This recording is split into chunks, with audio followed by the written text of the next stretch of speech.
Good afternoon on what is another chilly but bright day. It is Tuesday the 4th of January and I'm back in the reading nook with a cat who is not ours and of course a nice hot cup of tea.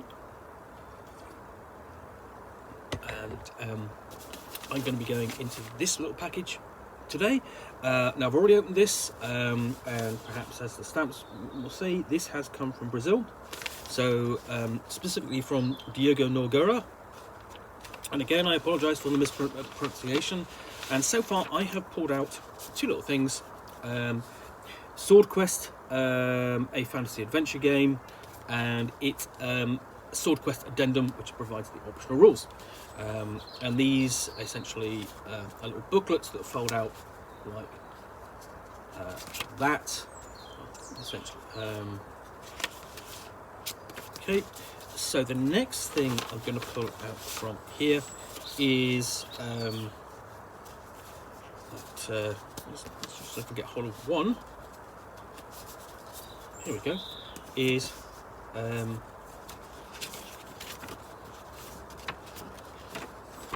this with each what happens around the campfire, and also what happens inside the witch's hut. So it's actually double-sided. So if I do that, it's two things. And my first grumble would be, okay, hold on a minute. This is double-sided. Okay, it's easy to use. Okay, yet, okay, I fold this out. This is not. I think that's basically a missed opportunity. Yes, you've got loads of missing space, which could have been done here. Anyway, so let's have a look at what happens around the campfire. A pamphlet of 20 weird and interesting things that can happen around a campfire to spark adventure ideas and encounters suitable for any fantasy role-playing game. So, when characters prepare to rest and spend the night somewhere, even in the supposed safety of a town, players discuss setting watches, always leaving someone awake to keep an eye on what's happening. After all, the evil referee can make something bad happen, like making a beast attack them by surprise or send assassins away. Yeah, we do these things. Therefore, it's good to reward the players' caution and show them why it's good for them to keep their habits up. Whenever players set up watches for the night, or expend some time in a safe place, even if no random encounter happens and nothing really threatens them, it's a good opportunity for the for the GM to remind them that they might happen differently. Might think things that might have happened differently, and if they might not be so lucky next time, especially if they don't put someone on watch. Roll to see what happens, and it's simple as that. So roll a 1, everything seems still as if frozen in time until the howl of a wolf awakens the choir of the companions. Why do you feel that this is not a normal wolf? Who are they calling for? Or number 13, you see the shadows of people carrying weapons passing by very close to the camp. They seem to stop for a while, but they continue on their way shortly after. Who are they and what are they seeking? So you can see what they are. They're props.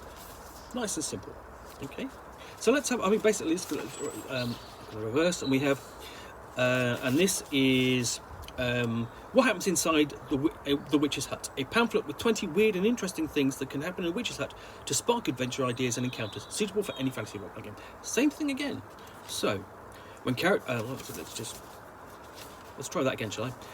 The abode of an old mysterious woman full of secrets, wisdom, rituals and strange habits, capable of both helping and cursing the player characters. When the characters enter a hut, strange things await them. Witches' huts can be found almost anywhere, but they're usually located in more isolated places like forests, swamps, marshes and mountains. The strangers found on the inside of them will sometimes spill to the outside as well, so make sure to show some signs of the weirdness to come. So again, let's go with number 1. Rag and straw dolls scattered everywhere. Among them, there are some who look too much like the characters, even wearing the same clothes as them. What would happen if someone would put a needle through them? Why were they made? Okay, number 13. 7 skulls in a row over an obsidian stone shelf. Within each of them, a purple flame burns. Suddenly one goes out, then another. What will happen when all of them go out? Okay, so what you've got here is a double supplement. Okay, obviously, what happens around a campfire and what happens in a witch hut. And simply, it's a table of the tables of they're encounter tables or idea tables, that sort of thing, that can spur the referee or game master to think about what might happen next, to add to a story, to be rotten to the players if necessary. But yeah, it's a pamphlet of 40 ideas along 2 different themes. Goes with any role-playing game, any fantasy role-playing game. In fact, the Witch's Hut thing would work in. Essentially, the Witch's Hut thing would work with any of the any role-playing game where you can have witches. So that might well be your atypical fantasy role-playing game. It could be Sword Quest, it could be Old School Essentials, but could be Warhammer Fantasy Roleplay, or of course, Phazon. Around a campfire, well, that works generally equally, not quite as well, but there are ideas I think you could still take from it. So that's basically an encounter supplement by Diogo Nogueira, which I got along with Sword Quest. So yeah. Anyway, I hope you enjoyed this unboxing in the Nook.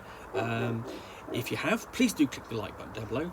And of course, if you want to be alerted to yet more unboxings in the Nook, where I will be accompanied by, a cat who was not ours, and a nice hot cup of tea, and I will take a package and unbox it to reveal a book or a pamphlet or a game, which I will talk about to the best extent of my knowledge for roughly 10 minutes or so. Then please do hit that subscribe button again. In the meantime, well, not again, but at least once, thank you. In the meantime, thanks again for watching, and I will be back again soon with another unboxing the Nook. Bye for now.